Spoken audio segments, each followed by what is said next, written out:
Fantastic Beasts and the Crimes of Grindelwald is directed by David Yates, it's written by J.K. Rowling, it stars most of the old actors from the first one, Eddie Redmayne, Catherine Waterston, Alison Sudol, Dan Fogler, Ezra Miller, plus it has a couple of new arrivals like Johnny Depp as Grindelwald and Jude Law as Dumbledore.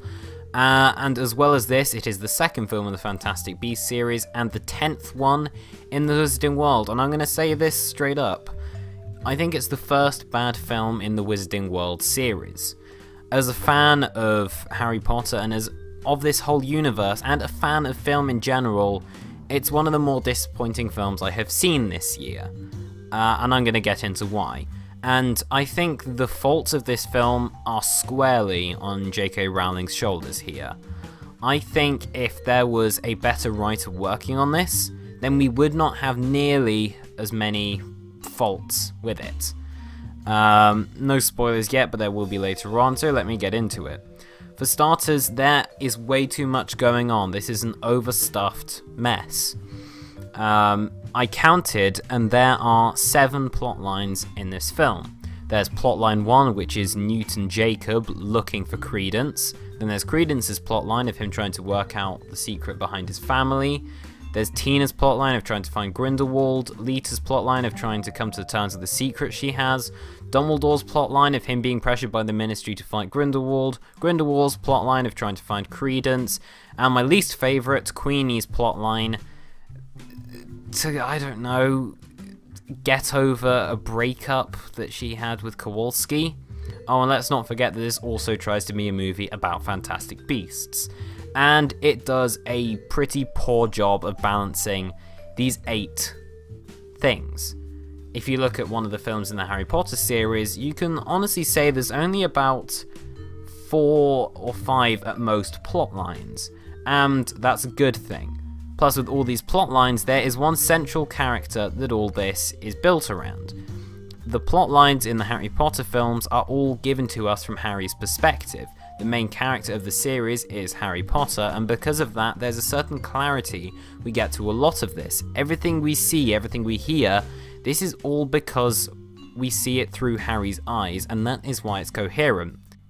The problem with Fantastic Beasts is that it isn't coherent. There are about 20 characters whose storylines are split apart, but the problem is we don't really have much investment in any of them. What's worse is that the film makes very little attempt to develop any of these characters, and sometimes just directly ignores their characterization. This film destroyed the characterization of Jacob for me. What was this about him owning a bakery and being a World War I vet and a hard-working dude? In this, he's just an idiot for comic relief. What about Tina, who's just solidified her place as a boring character?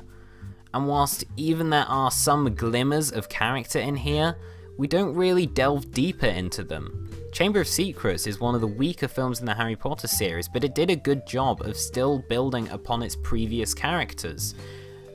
For example, we learn about Harry's connection to Voldemort, we get some backstory behind Ron's family and his position in the Wizarding World. With Hermione, we get to learn the context behind discrimination with the Mudbloods. With Hagrid, we learn his backstory. With Malfoy, we learn about his parents. There's all sorts of little character building parts in this that make the characters richer. The problem is, I didn't particularly buy the characters in the first one, and it doesn't make any attempt to have us buy them in the second one. And the problem is, with this many new characters added, they don't really make any attempt. The one character they make an attempt to build the character of, Lita Lestrange, is hopelessly squandered by a ridiculously contrived explanation of her backstory. Now, speaking of dropping characters, let's talk about Newt. Remember how he was expelled from Hogwarts? How there was a lot of a mysterious past hinted?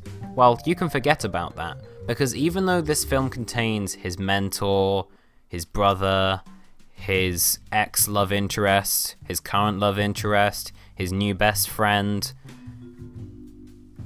what the hell happened with his character? Nothing. Nothing happened to him throughout this entire film. It tried to make out like he'd gone through an arc with his brother by the end of it, but to be honest, I never felt any of it. Now, I think it's worth bringing up some good things because this isn't a completely atrocious film. There are actually a number of really good elements. For starters, I think that some of the performances are still quite good. Whenever they're on screen, I found characters like Newt Scamander and Albus Dumbledore to be really believable, and that's partially due to the great actors playing them. I think that Jude Law did a good job as Dumbledore, I think Eddie Redmayne did a good job, I think Zoe Kravitz did a good job. The problem is they're just not in it much. Johnny Depp was fine, he wasn't overbearing in this one, which is good, but he's hardly in the film. Yay. Don't worry, I'll get into that later, because it's very frustrating. Other good things, the direction. I think David Yates, who's helmed the past 5 films in this series, did a really good job with the direction of this film. I think James Newton Howard's score is really good. I think people at the VFX department, and at the costume department, and the production design department, they all did good jobs. The problem is, it kind of just feels really showy. And that's simply because there's no real reason we get a lot of these visuals and references other than to show them off. They don't really impact the story, they don't really establish anything. They're just there to show off some nice visuals and probably get a VFX Oscar nom. I also think that the humour is quite well used. I think that J.K. Rowling does know very well how to use humour. She knows to use it with only certain characters at certain points, and for there the humour was actually quite good. But overall, I just feel like there was a certain lack of care from the one in charge, J.K. Rowling. I don't know how she managed to do this. I think she's gone full on George Lucas at this point. In particular, one thing that really annoyed me is the character of Nagini, who in the Harry Potter series is a massive snake, and so of course they decided to make her some lady. Now, there was a lot of controversy behind this, and I personally don't agree with it. However, the reason for this controversy, in my opinion, isn't because it was a woman, isn't because it was an Asian woman, it isn't even because of race or gender at all. It's the fact that this snake from Harry Potter is randomly a woman for no reason. So now whenever I watch the finale of Deathly Hallows Part 2, the scene where Neville beheads Nagini is going to be ruined for the rest of my life. Oh, by the way, spoilers for a film that's 7 years old, and the book has existed for about 11 years. There's about a wheelbarrow full of exposition in this film. It's very, very unfocused, especially around the first act. It's all built around the character of Credence, who, in my opinion, really should have just been part of the first film, because this film is titled Fantastic Beasts and the Crimes of Grindelwald. Now think about that for a second. After seeing the film, I was still waiting for the crimes of Grindelwald to actually happen, because that implies that he does more than one crime. I was also waiting for the Fantastic Beasts to tie into the plot, but when I realised that J.K. Rowling was more concerned with plot twists, I gave up looking quite quickly. Speaking of plot twists, all the plot twists in this film come in the span of about 15 minutes, one after each. And at that point, I realised that J.K. Rowling doesn't particularly care about storytelling anymore. I really don't know why she was put behind the reins of the script, especially alone. Maybe she's a good writer of novels, but she is definitely not a good writer of film scripts. She just can't deliver a sense of coherency. This film is called Fantastic Beasts and the Crimes of Grindelwald, and because of that, there's no main character, there's no main storyline, there's no main nothing. It's just aimlessly wandering around, trying to throw as much into it as possible. There are some senses of insane attention to detail, with things like the owls being in the ministry. But in between all that, what's the point? You know, they still couldn't make me invested in the Fantastic Beasts series and still made me feel very dissatisfied.